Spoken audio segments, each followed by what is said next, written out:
Yes. Hello. Hello, everyone. Here I am. You know what I should have done? I should have gotten myself something to drink before I started this. Anyway, hey, look, there's me in the lower left corner. And here's Synth Eyes. So, where were we? I wanted to discuss a couple things before I started. Today I'm wearing my Edgar Allan Poe shirt. And I'll put a link in the description below, but Edgar Allan Poe was kind of a badass when it came to poetry and the analysis thereof.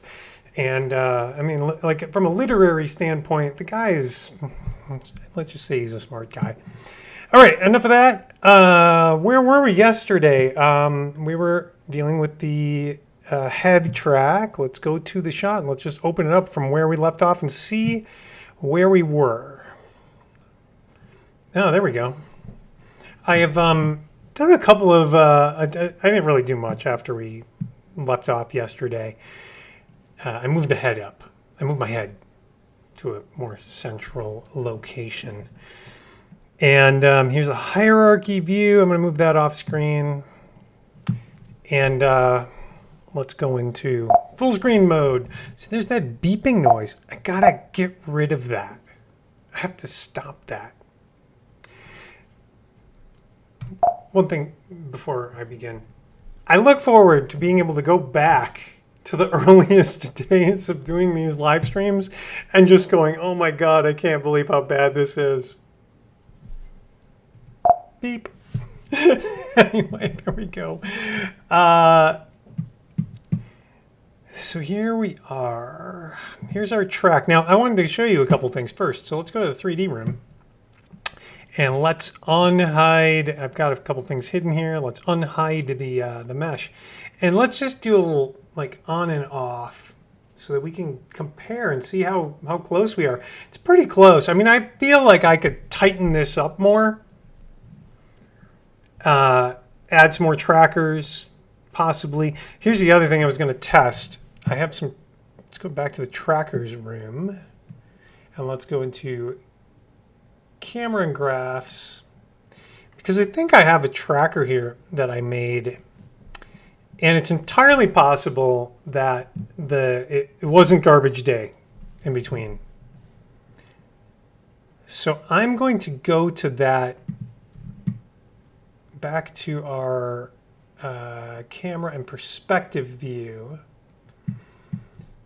I'm going to turn on the scan and I'm going to orbit around the scan a little bit.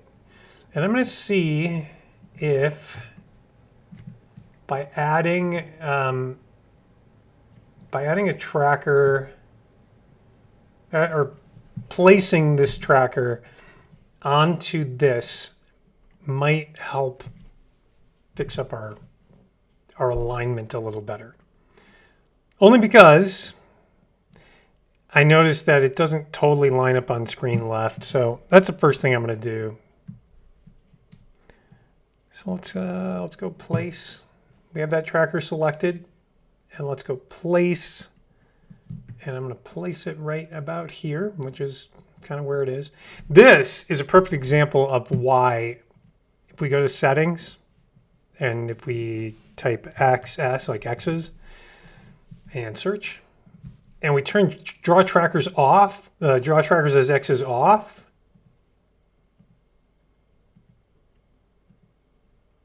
and then hit OK, that tracker that I just placed is inside of this mesh, so I can't really see where it is. Let's go back to settings. Let's turn that back on. And now we can see it reappear there. So this is why I like it, draw trackers as X's for most of the time. Okay, let's, so I placed that there. Let's go to Solver. Let's save a new version of the scene. So if this screws everything up, I can always go back. I've disabled the solver because I said I'm never going to do anything else with this ever again for the rest of my life, and I was totally wrong. So let's refine that. And I'm going to hit go. There we go. Okay. Now, let's go back into the 3D room and lock. I'm going to undo and redo. So you see this, the fence up here is kind of funky. I'm going to redo. And you see that comes down. And so apparently it wasn't garbage day at my friend Bob's house. I got very lucky there. You should always shoot your set surveys on the day. Okay, enough of that. And then also let's just do a little of this. So even if it was garbage day in between, it just sometimes, you know, placing trackers and then manually kind of tweaking them down to just kind of get things oriented, that can help, even if it's not entirely in exactly the right position, much like this is. I think the garbage bins did get moved considerably. Like, look, here's the, yeah, anyway. Here, let's turn this off one more time. Yeah, that's the recycle bin, and it is, the recycle bin and the scan is in a very different position. So anyway, yeah, it was very different. Be that as it may, I mean, the fence lines up a little better, and it's good enough. Now, I promise I'm never going to change the camera again. So let's disable the solver. And good. Nobody else is tuned in yet, so you're now everybody's watching at this point is watching the replay. Let's move the hierarchy view over here. It's Sunday, so, you know, hopefully you're out doing fun things. All right, let's see what we got here. Now, I'm going to hide the scan because we're going to focus on tracking my face. Let's go to the trackers room. Let's go to camera and graphs. And hit the 5 key. And we see our footage is very soft. How do I want to do this? Let's go to window, floating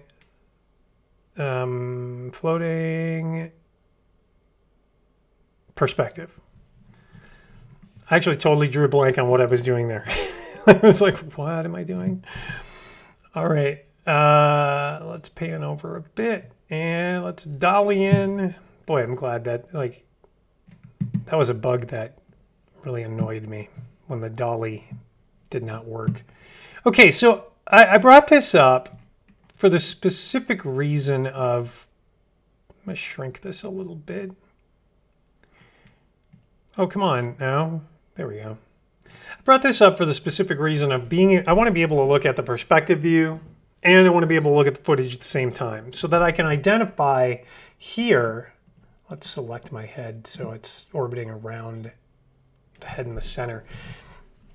I want to be able to look in the photography and then look at the scan and see features in common that I can then start placing the trackers for this. The other thing I'm going to do, and it's very important at this point, is to make an object for the solver. So let's go to 3D and let's go to camera. So we're in the 3D room.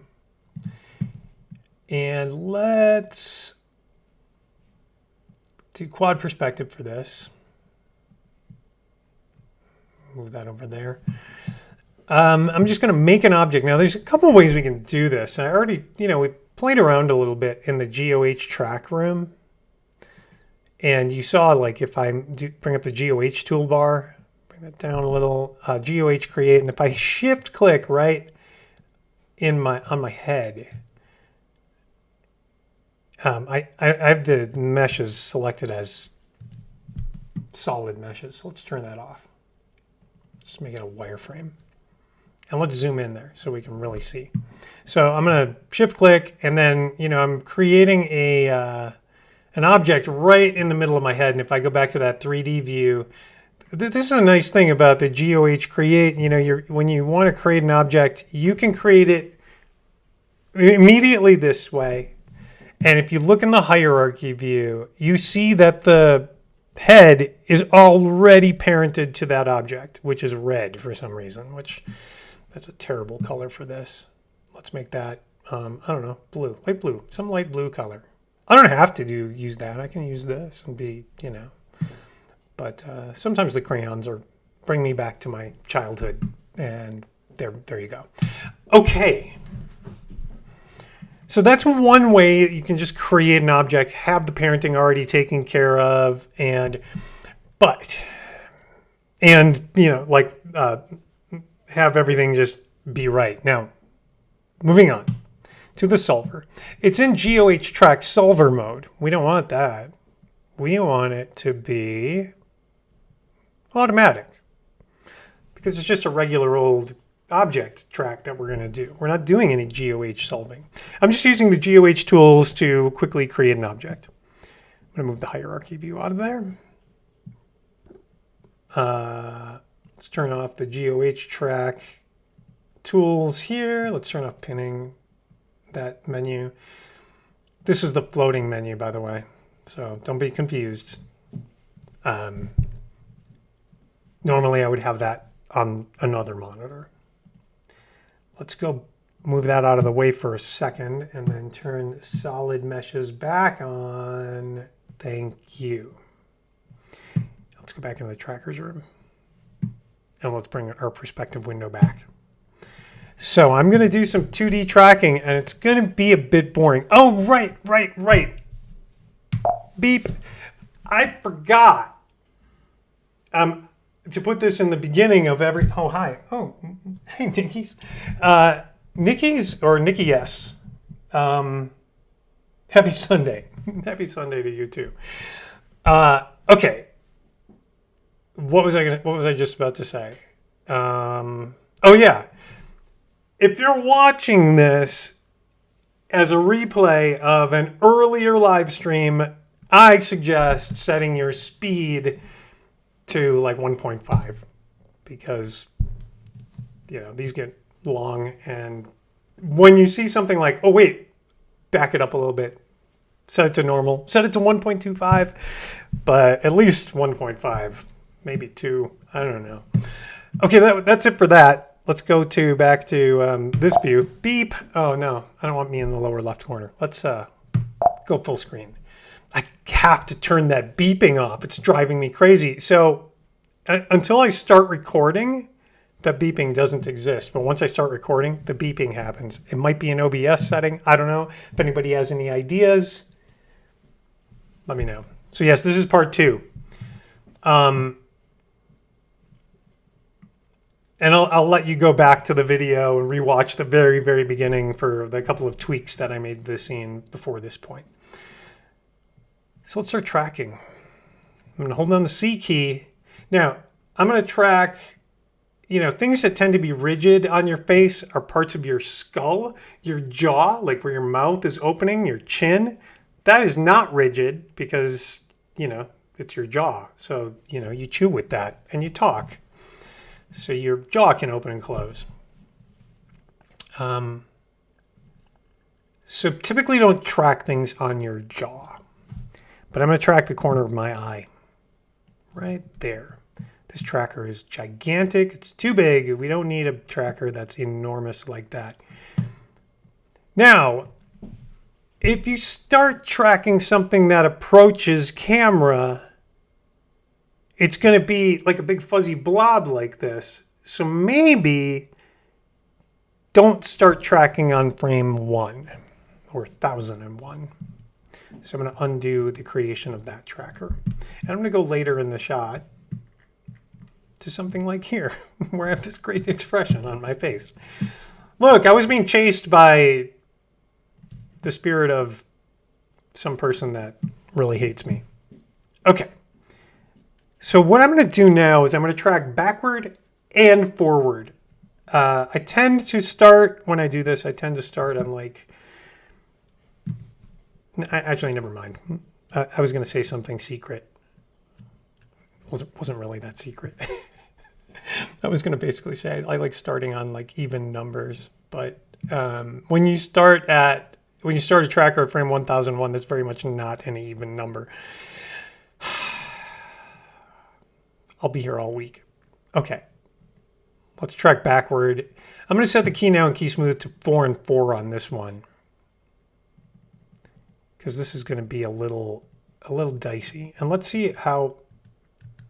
Yeah, I think the search area maybe could be a little bit bigger, maybe just a tiny bit bigger, but I do know that the search area is going to have to increase when we start tracking forward. But for now, we're going to track backward. So, and I'm tapping the S key. Tapping the S key. Now, I've lost the ability completely to use the hotkeys as has happened before. So let's use full screen cam. So the S key is this finger right here. So A, S, D, F. I just keep those 4 fingers on the A, S, D, F keys. When I'm doing supervised 2D tracking, it becomes muscle memory. I'm going to say, you're going to hear me say that like a million times if you watch a lot of my videos. But be that as it may, screen right clean. Yeah, the hotkeys do not like to stick. So I'm just tapping backward. I'm going to hit the 5 key to keep it centered. Don't really need this on screen for now. Let's move that out of the way. I'm not entirely happy with the tracker drifting off of the corner of my eye, so let's make some adjustments here. You can do this with the simultrack window. I've covered that before, but let's just put up the floating simultrack. And this will show you a little thumbnail view of all of your pattern keyframes. And you can make adjustments right here to these. So, but when you do that, you have to kind of retrack everything to smooth out all the keyframes. So we're tracking backward. Both of these arrows are backward. Make an adjustment there. Go forward to the next keyframe with the F key, which is my index finger. And I just tap the space bar and then make an adjustment. Tap the F key, track backward.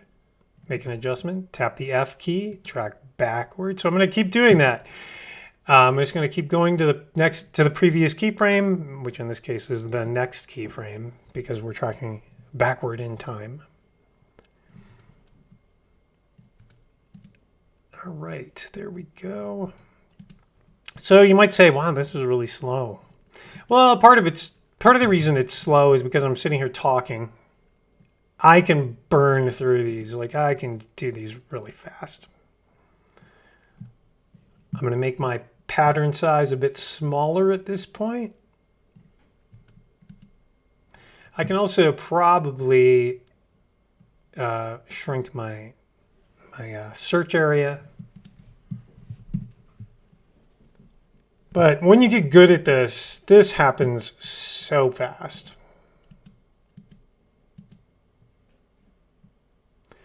Okay.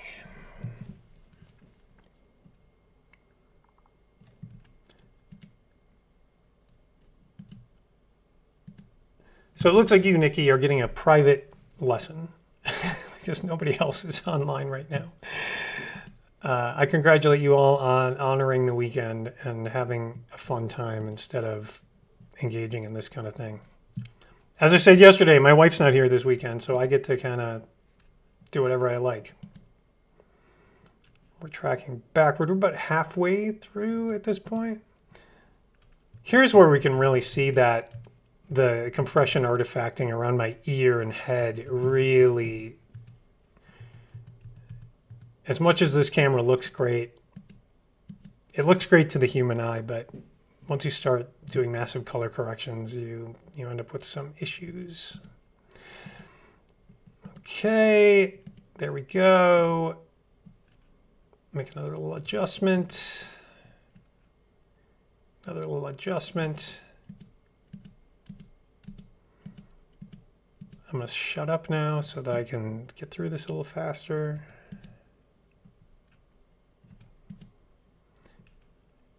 Now this is why, we started tracking backward from the beginning, because here we have, like I said, we just have that kind of blob of stuff. Oh, I think the dog was making like a commotion upstairs. Let's keep going. Let's keep going. Make an adjustment again.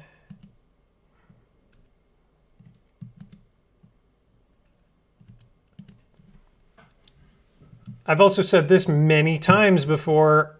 We don't ever get easy shots. Sometimes we do. I mean, sometimes you'll get a whole batch of shots, and then some of them will be easy. But there'll be it's mostly challenging work. If you're just focusing on 3D tracking, it's mostly challenging work. So I don't really focus on, hey, how do you push the whatever button or get this feature to work? In my tutorials, I have no interest in that. There are other people who can focus on the basics. And what I'm talking about right here is actually very basic. Supervised 2D tracking is super basic in terms of just it being as a subject, but it is crucial for doing the most difficult tracking work. If you can't 2D, like do supervised 2D tracking, you're kind of doomed. All right, let's go back to the very end here, and let's switch our tracking direction to forward, and let's track forward until the tracker just automatically shuts off. But I'm going to squeeze out one more frame here.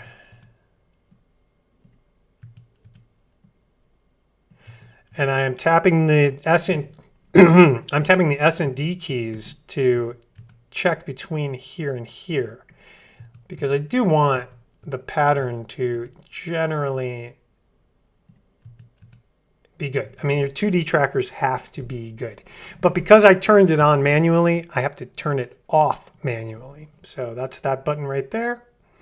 That button is also on my, at least in Mac OS, the plus key on the numeric keypad. So, and then you might think, okay, let's lock the tracker. No, let's go all the way back to the beginning and just tap space and watch the tracker and make sure there are no jumps in it and that it doesn't, that stays on target. Fantastic. Now we lock the tracker. And we lock the tracker. I'm sorry, did I say that the plus button on the numeric keypad was for this? No, that's E for enable. Sorry, it even says it right in the balloon help, right? Come on, balloon help. Cam, E. Just hit the E key for enable. But to lock the tracker, that is the plus key on the numeric keypad. There we go, lock. And that's this button right up here. So plus, plus, plus, plus. It's locked. And you can also see that in the hierarchy view, the tracker is locked. Unlock, oh, here, wait. Lock, lock, lock, unlock, lock, unlock. So you'll see it in numerous places, just so you can kind of keep track of how things are going. I'm going to close the simultrack window. I don't necessarily need it for this shot. But let's go back to the end. And before we move on, I mean, you can do this in any order, really, whatever is going to be comfortable for you. But I'm going to click on the place button here with that tracker selected, which you can see up here in the upper left. That tracker is selected. This is whatever you have selected in the scene. All right, let's, with the place button, I'm just going to place that right in the wrong eye. How about that? We're going to place on the correct eye. There we go, like right in the corner of my eye. And let's go back to the trackers room. Let's do the next tracker. And we're going to do that from here again. Let's say 1298. That'll be that's a fine frame. And hold on, the C key by Ghost Rider. All right, so now I'm going to hold on the C key and I'm going to track this other feature.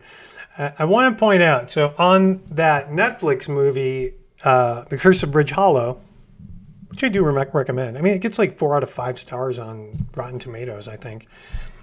I mean, it's like a cute family film, but nevertheless, sometimes we need cute family films.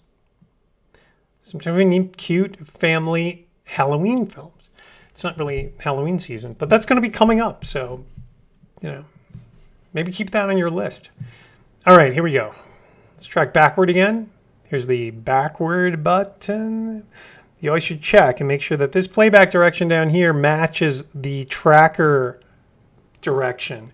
Sometimes they can get disconnected. Yeah, I guess that's a fine word. There's this more specific word I can't think of right now, but nevertheless.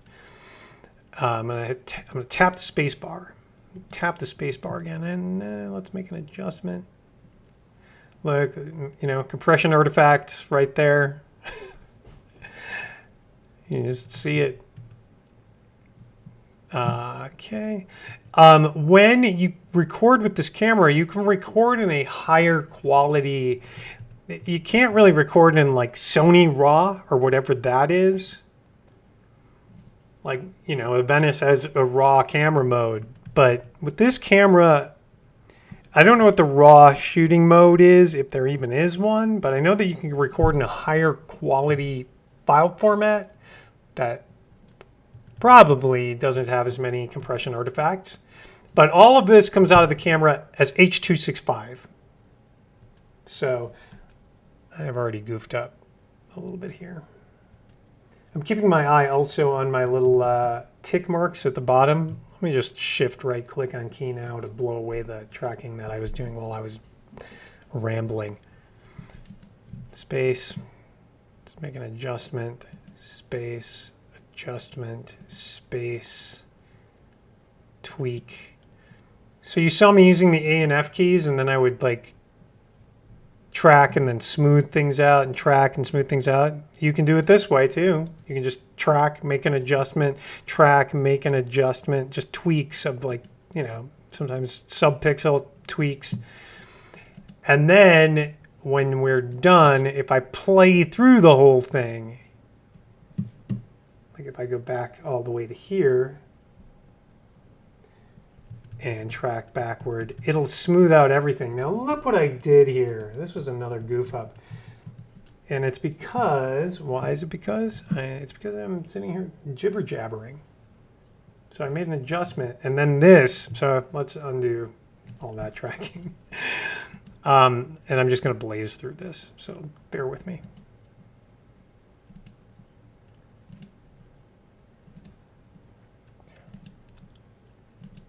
Just to get us back to where we were. Okay, like I said, this goes very, very quickly if you're not sitting here doing a live stream talking to people.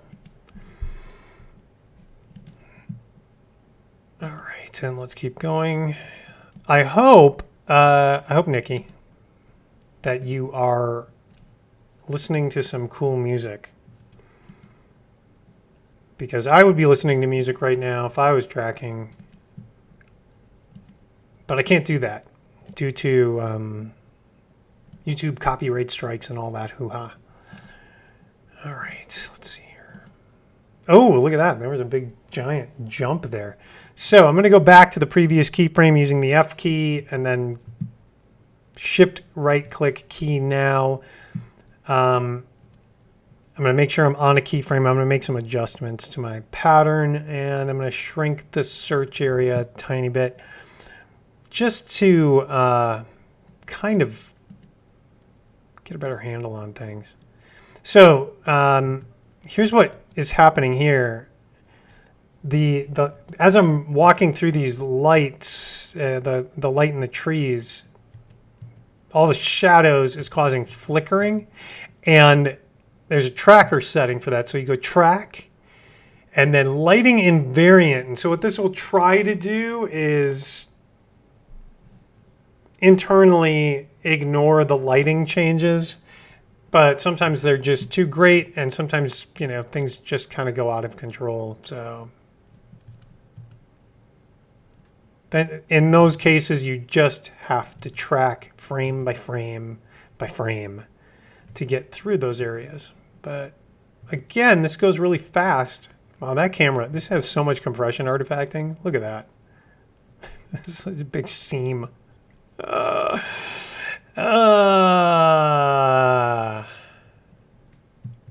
Nice camera, but if you're going to shoot with this camera, if you were going to shoot anything serious with this camera, I would suggest, I believe that there are like aftermarket product, like I believe one is called the Ninja, and it'll allow you to record in a more uncompressed type file format. But H.265 is just not, you know, don't make a whole movie shooting into H.265. It's a bad idea.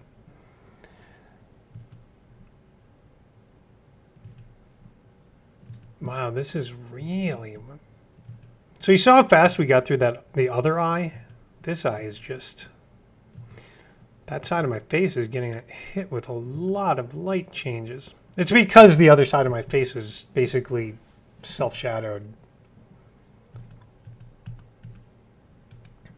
Let's adjust that, adjust this. Like I said, if you're watching this, you should be watching it at higher speed and only slowing down when you need to. All right, so I'm going to hit Shift O. The other thing I can do, I'm going to turn off trails temporarily. That's in this display menu. That will turn off my tracker trails, but it makes it a little easier to deal with disambiguating the features that you're tracking from the user interface. You can also, in the preferences, set your the width of the trail lines, but you don't, you know, there are arguments for making some of these preferences scene specific so that they can be linked to the scene and not just a global preference. Like, I personally think that the perspective background color, that should be scene specific. That should not be a global preference. And things like the width of your tracker trails and pixels might be a good scene specific thing. So let's look at trails again. And I'm just going to keep tracking. A lot of work. This one tracker was a big pain in the neck.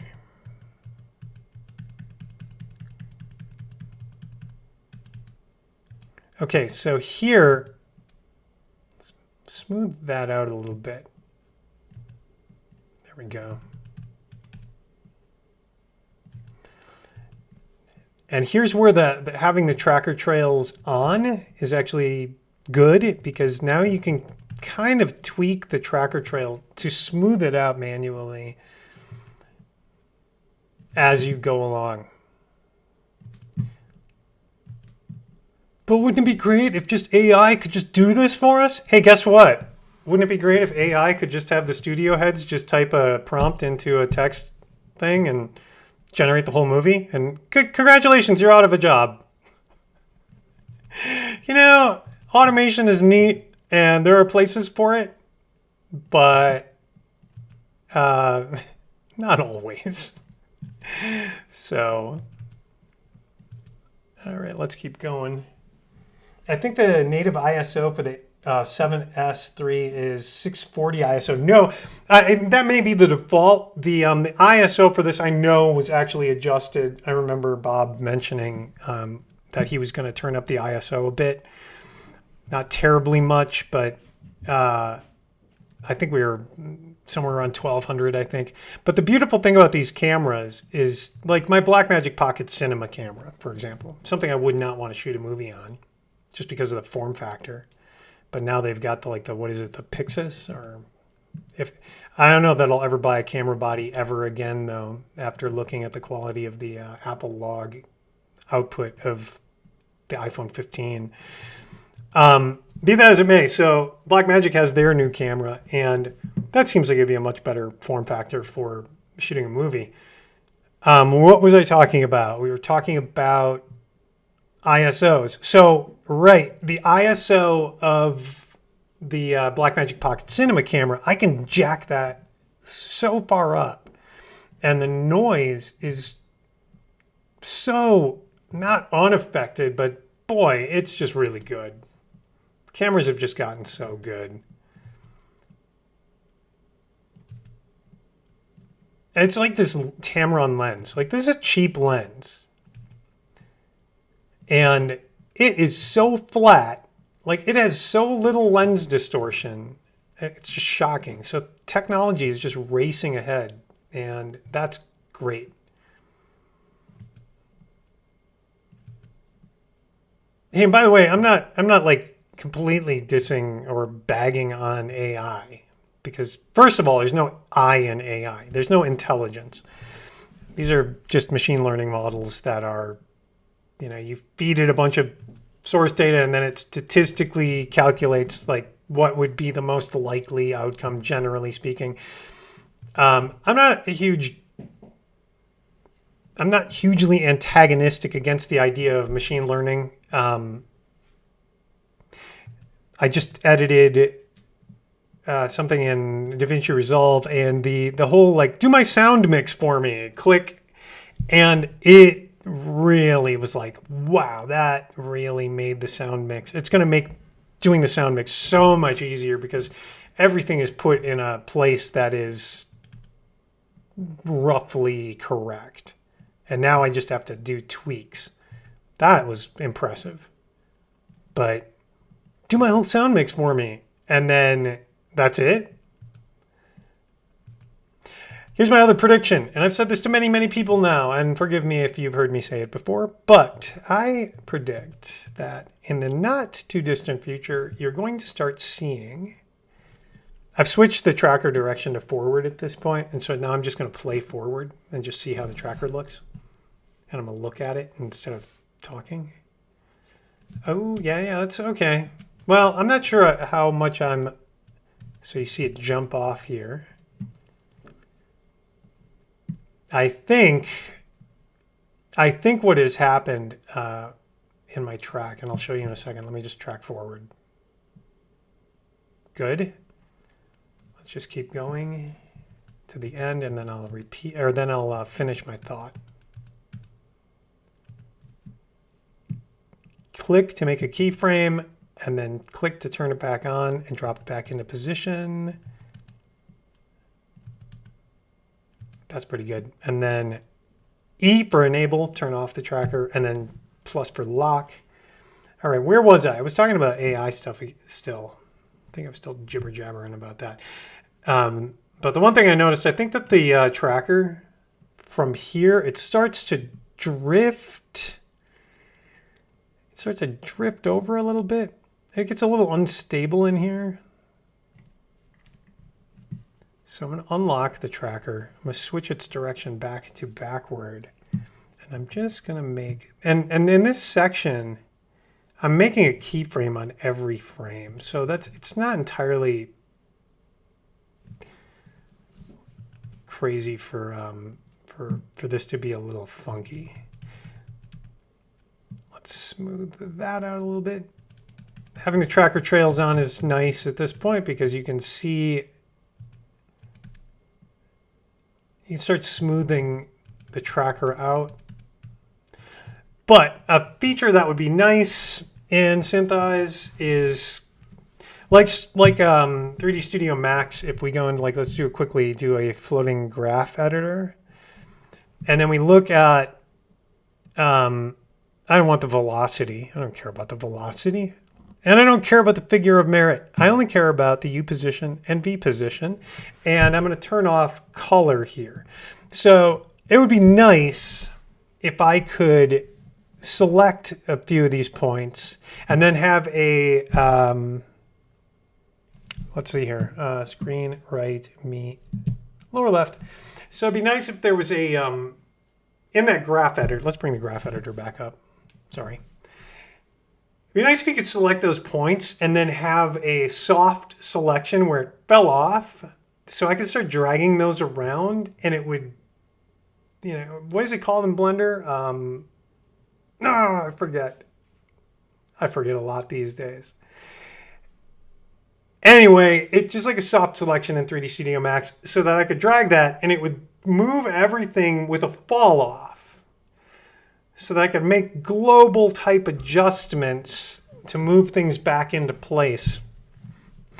This is what I talk about when I say that Synthesize, and frequently the argument for every feature suggestion, not every feature suggestion, but for so many feature suggestions, every time I make feature suggestions, the common retort will be, well, Synthesize is just 3D tracking software. It's not really animation software. It's not really designed to do modeling. It's not really for, it's just tracking. And I'm like, okay, that's great, but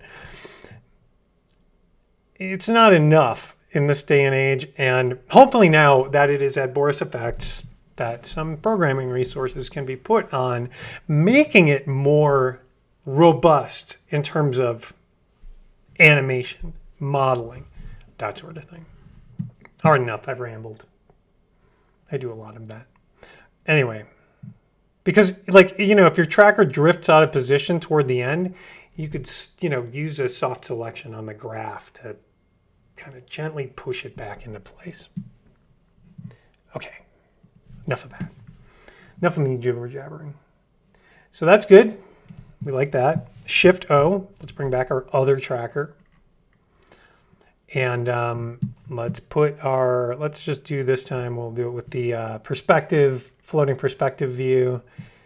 Let's select the mesh again and we will orbit around the mesh. And let's go to toward the end of the shot and see exactly where the tracker should be placed. So we're going to use the place tool and we're going to place it right here in the corner of my eye. Great. Good times. All right, let's move that off screen. Here you say, I think there's a place for AI, mask AI, and Synthesize is a great example. Exactly. Perfect example. Perfect example. But it's not really AI because there's no I in AI. There's no intelligence in AI. But it is, you know, really a great machine learning approach to dealing with these things. I mean, AI is a buzzword. It's a marketing term, but there is a place for it. So yes, absolutely. And like I said yesterday in part one of this whole deal, the Mask ML in Synthesize is great. What else do we have here? Imagine if Synthesize was built in add-on for Blender. It could switch the entire UI automatically for specific workflows. Oh my gosh, we have to talk about this. And we're going to talk about this with me. I don't know. Here, get that out of the way.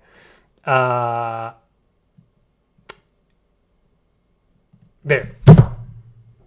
We're going to talk about this as an add-on for Blender. So before Synthesize, there was Scene Genie, which was a plugin for 3D Studio Max that was written by Russ Anderson. So what you could do with it was leverage all of the tools of 3D Studio Max that were made by the developers, Autodesk, or before that, I forget who. Anyway, it doesn't matter. All the developers of 3D Studio Max, all these tools that they built, which were great, Synthesize would just plug in, Scene Genie would plug in and use those tools. So There's a problem though. Here's the problem. To write a plugin for 3D Studio Max, you've really got to tie it into 3D Studio Max. I'm so clipping right now. I'm really clipping hard on the audio, and I really don't want to adjust it at this point so that, like, hey, oh, I brought it down, and then the beginning of the video is loud, and the second part is quieter. So I'm just going to try and speak more reservedly. Anyway, to write a plugin that integrates well, you really have to focus on making it integrate well. So to do a plugin or an add-on for Blender would require really a lot of thought and really making it work well within Blender. But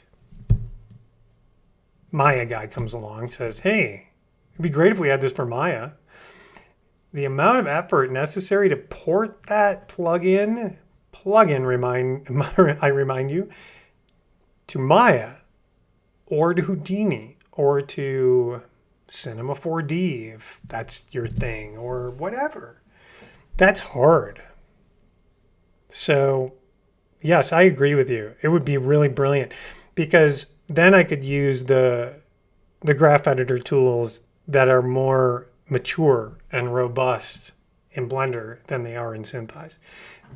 Blender also uses different spline types that are more robust and full-featured than the Catmull ROM splines that Synthesize relies on for everything that have no Bezier handles. They're not Bezier splines. Anyway, there. I've said enough. Let's move on to tracking more on this. So for the shot in Curse the Bridge Hollow, to do this, I had to track about 8 features. So we're already, I don't know, I wish that there was a, I wish you could see how long have I been recording for?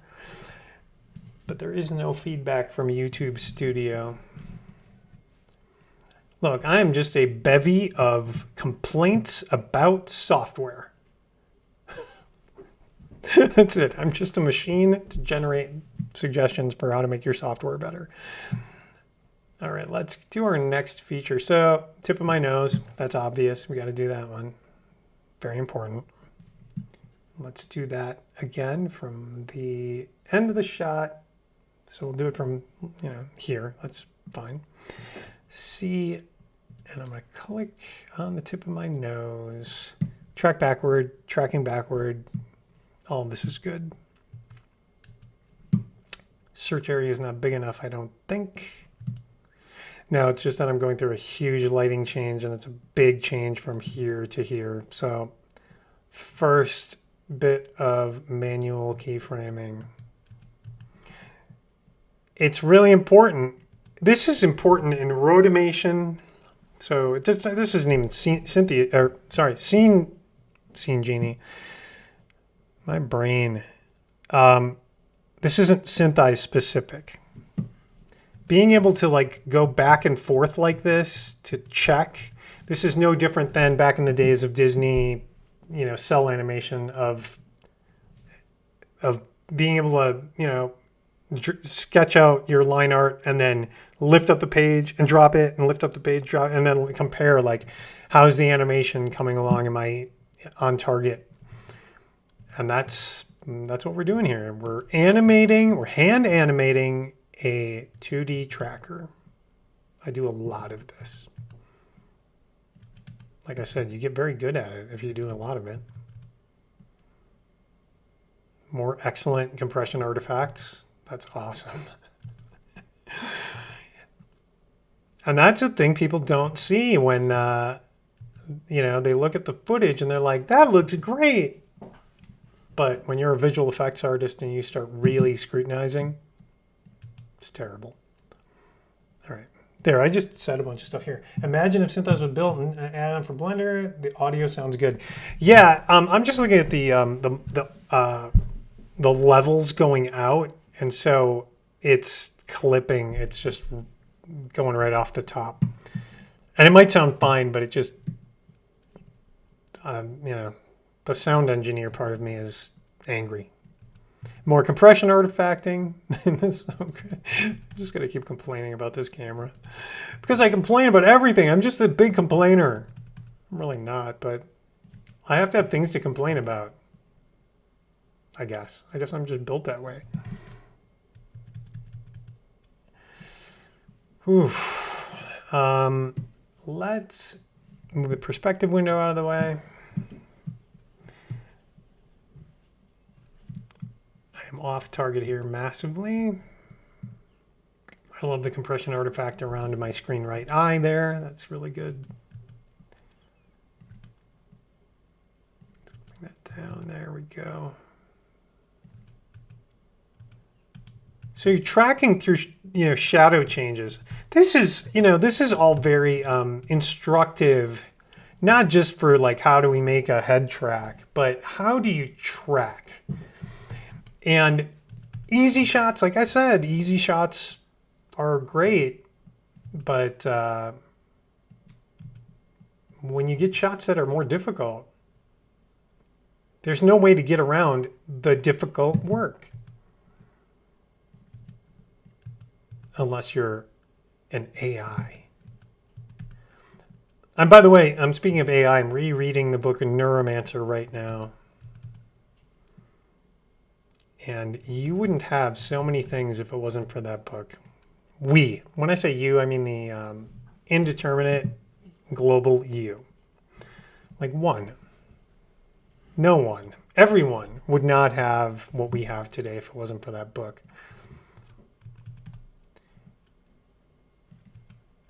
Sometimes I'm not the biggest fan of William Gibson's writing style, but that's okay. He's really great at world building. I just don't think his characters are as real feeling on the page as some other authors. At the same time, Stephen King, whose authors feel very real on the page, writes at a high school level. So anyway, let's keep going.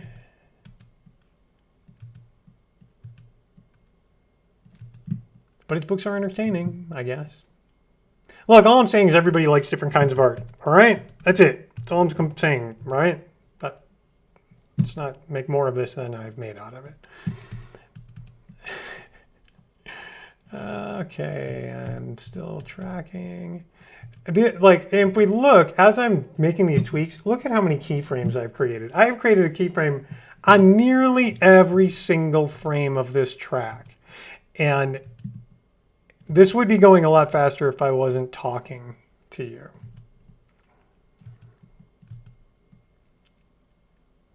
And I wouldn't blame you if you decided, you know what, I'm going to take a break from this live stream right now. I'll come back to it later, and I'm going to rewatch this section at 4 times speed.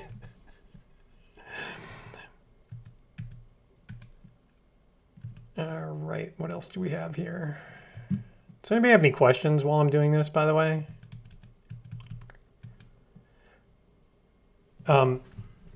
Because imagine if Synthesize had face recognition. This would be much easier. Yes, it would. So thinking of that, you're thinking of that comment, I immediately think of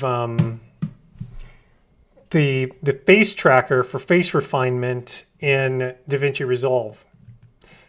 And I remember using it in the very early days, and it was just terrible. But now, holy cow, it's good. And, the ability to recognize eyebrows, to recognize where your eyeballs are, to recognize your nose, your teeth, all of that. It's really, I love time-saving things like that to help you be more creative. Which reminds me of what I was going to say earlier. I believe that this was my prediction that I was about to make, and then I got sidetracked. My prediction is going to be, you'll hear me say this a million times again, that there will come a time in the future when you get a piece of art. I don't care what it is. It could be a painting, could be music, could be a film, could be whatever. And it will have a notice on it, a notification that no AI was used in the creation of this art. And people will love it. They'll go, yeah, I want to buy stuff that's got no AI junk in it. And I won't blame them. I'll be like, yeah, but totally, I can hear that. I'm super with you. Because there's, when it comes to generative AI, typing a bunch of description into a prompt and then having a computer like generate art, quote unquote, art, unquote, it all just doesn't. I said this to somebody else once. I said, in music terms, AI art, generative AI art lacks swing, imperfections of human performance. So when you listen to music from, I don't know, 60s, 70s, anything before, I'm going to say 1990, it would start at one tempo and then end slightly faster. Typically, rarely would slow down, but the musicians the drummer would would increase the tempo of the song very slightly over the course of time and non-linearly. And so those imperfections, and you could I'm going to program my AI to introduce those imperfections, but they're not going to be, you're just not going to get there. Look, I just want it, once I can see AI generate, what is what's the theme for the story you're writing? And by theme, I mean the premise, the Laios Egri idea of premise, the concept you are trying to prove. And if you're not trying to prove something with your art, well, with the storytelling at least, it's not going to, it'll be a sequence of events.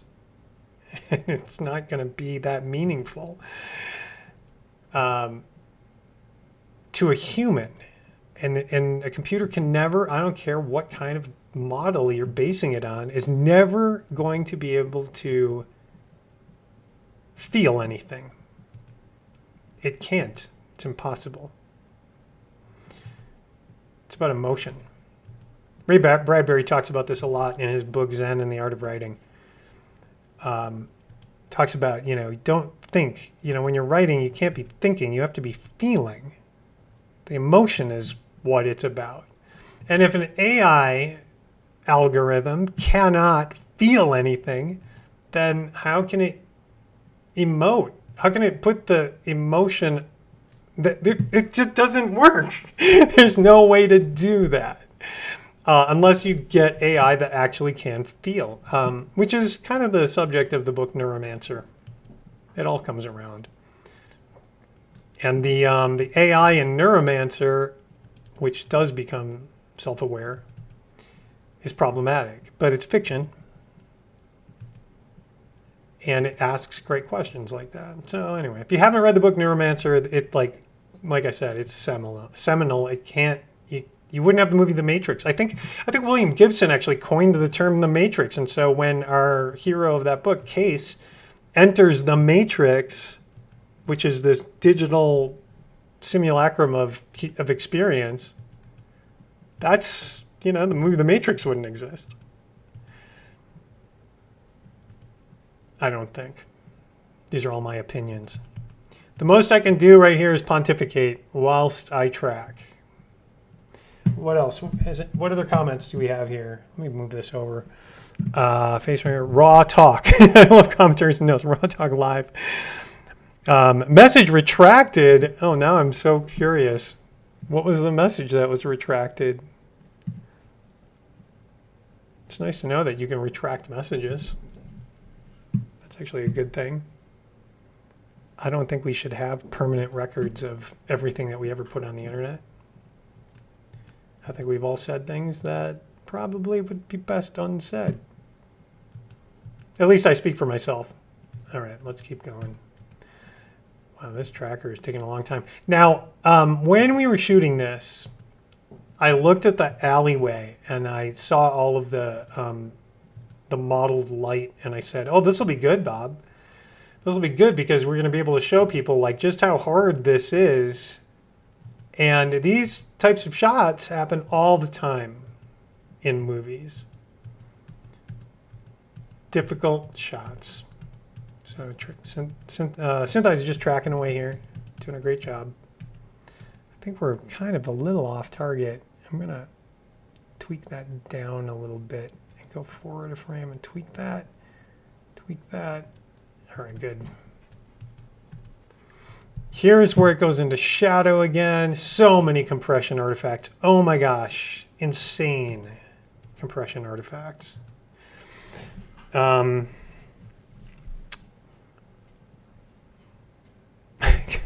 Hashtag canceled. Just kidding. Uh-oh. Hang on, stop that. I just got the notice that I'm supposed to take my dogs out now. But I walked them very late this morning, so we're going to be okay. Oh, brother.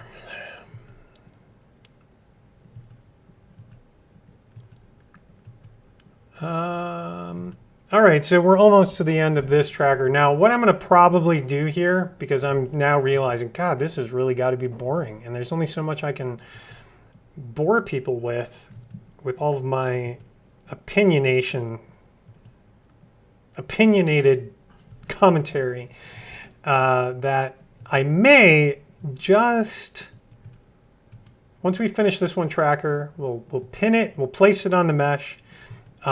I'll step away, I'll walk my dogs, and then I'll come back and I'll do some more tracking without people having to watch me do it, because it's just much, much faster when I do that. Any onset stories? Oh, I have so many onset stories. Which one do you want to hear? I could tell you about when Elizabeth Shue told me, if you knew what you were doing, we wouldn't be here so long. That was a fun one. I think she was meaner than that, actually. I mean, I just like, I feel like I toned that one down. And I've met her more than once. I'm sure she's lovely. And, you know, when you're working on a movie set, it's very stressful.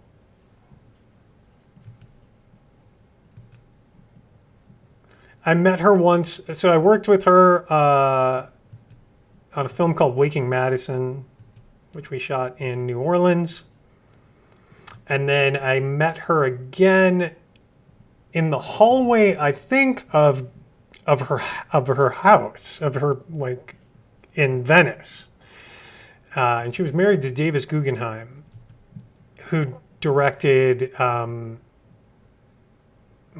Gore's global warming movie. I forget the name of that movie now.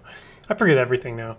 Anyway, she did another. He directed a movie based on her life, which I also don't remember the name of that film. But it was about her, like, she was kind of a young soccer star when she was very young. And so when she was in the movie The Karate Kid and they were all playing soccer on the beach, I'm sure that, you know, she had thoughts about that. Okay, and then we're going to track forward from here. God, I feel like what was the name of that film? Birdie? Maybe? No, that wasn't Birdie. It was something like that, though. But I met her in the hallway with Davis, and she was fine. She didn't obviously remember me from our time in New Orleans, but... okay, Shift O.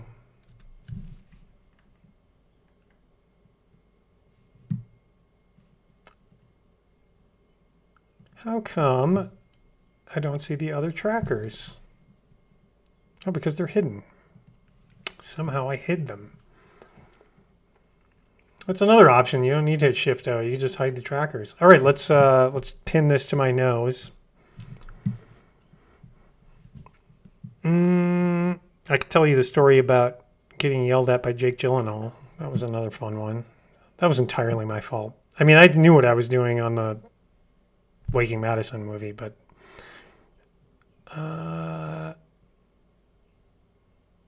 place. So we've got the tracker selected. I'm placing this on the tip of my nose. Let's orbit around that a little bit. Make sure that I'm generally on target. Might need to be a little higher up on the nose. Yeah, that looks good, I think. Right about there. Good. And let's move on. So any other questions? Do you work with Mocha? I have worked with Mocha. I did cancel Elizabeth. No, don't cancel Elizabeth. She was fine. Do I work with Mocha? I do work with Mocha. I'm just going to keep tracking, and you can stick with me as long as you want. Like I said, maybe come back to this and watch it at 5 times speed. But I worked on a TV show. I was like the VFX producer, supervisor, everything on that show. I did everything. And there was an episode with Luke Perry, rest in peace. But the character he played was a teenage heartthrob. And then when the studio or the producer, somebody looked at it in a, who had the authority, said, he was a aging teenage heartthrob, but they looked at the footage and they were like, maybe he's aging a little too much. And so we have to de-age him. And I did like 90 de-aging shots in just a couple of days. It was insane. It was all compositing work. And for that, I used a bit of Mocha, and I used actually quite a bit of synthesized the planar tracker. So just there's mostly planar tracks to isolate areas for the comp. But Mocha's great. I have nothing bad to say about Mocha. I don't have any complaints about Mocha. Probably because I don't use it as much as everything else that I use. Because if I used it more, I'd probably complain a lot. 90 shots. Yeah, about 90 shots. It was quite a few. All right, what else? Okay, so I'm going to leave you here because, like I said, watching me do 2D tracking at this point, unless you have any specific questions about supervised 2D tracking for me to answer now, can you explain the de-aging process you used? Yes, I can. It was a like a canned effect that I had developed in Nuke that I then later ported to Fusion, and it uses a lot of masking of various areas, and then you're doing image processing like blurring and median filters and a lot of filtration, and then a lot of mixing back in the original image, and a lot of it's fairly complicated, but there are other things you can do. Like if you do a head track like this, if you want to de-age someone old style, you might take the 3D model and shrink the nose. There are things that there are things where like your face keeps growing, like your nose grows and gets larger, and so you might want to shrink that. You might want to pull in, like, I'm getting older. I'm getting a lot older. And so I have like this waddle. And so, removing things like that, the eyebrow or the brow lines, but you have to make it look natural, like nothing was done. And so a lot of the AI stuff, a lot of the machine learning stuff for, feeding in a model of this is what younger people look like, and this is what the old version of you looks like, and letting that de-age you. But it never quite looks right, does it? Never quite looks right. So, my philosophy when it comes to visual effects is to preserve as much of the actual natural photography as possible. So if you're going to de-age someone, I want real photography to be the underlying base that everything is built on. But that's it for that for now. So did you see the de-aged version of Tom Hanks. Yeah, it doesn't quite look right. It's good, but it's not quite there yet. Things like that I feel will get there, but the whole the idea of generative AI is hilarious to me because, and I'll say it again and again, this is not a conspiracy theory because the studio heads have said this on the record. They want to replace all of you with a text prompt. With a text prompt. What's that episode of Black Mirror? Oh my gosh, I can't remember. See, I can't remember anything because my brain is broken. But there's that wonderful episode of Black Mirror. This woman is terrible, and she's played by the actress who's in Schitt's Creek, whose name I also can't remember. But here's the great thing about my memory. I can remember these components of the thing I'm trying to remember, but not the thing. And it's all the time. Like way more than, like everybody experiences this, but not like this. This is like way worse than it's ever been. Anyway. Okay. So I'm going to leave it at that. Finally, I catch it live. So here's the thing. I'm ending this live stream. I'm going to step away for a few minutes. I said I was going to come back yesterday, but I didn't. I went to sleep instead and had a nice evening. But this afternoon, I'm definitely going to come back and finish this. But I'm going to do a little bit of the 2D tracking off before I come back to the live stream. So you'll come back. You'll see more 2D tracking is done. And then we can talk about how to make the head, how to solve the head and not have a lot of high frequency Z-axis noise, and how to make our track nice and smooth without using the horrible filtering tools that are in Synthesize. It's not that the filtering tools are horrible, it's that people use them incorrectly. And then I'm going to show you that, and you'll love it. It's all going to be about this. It's all going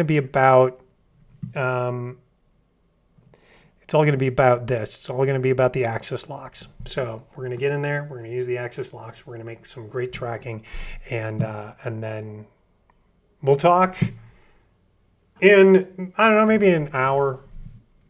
That'll give me some time to eat some lunch or something. All right, that is it. I will see you all very soon.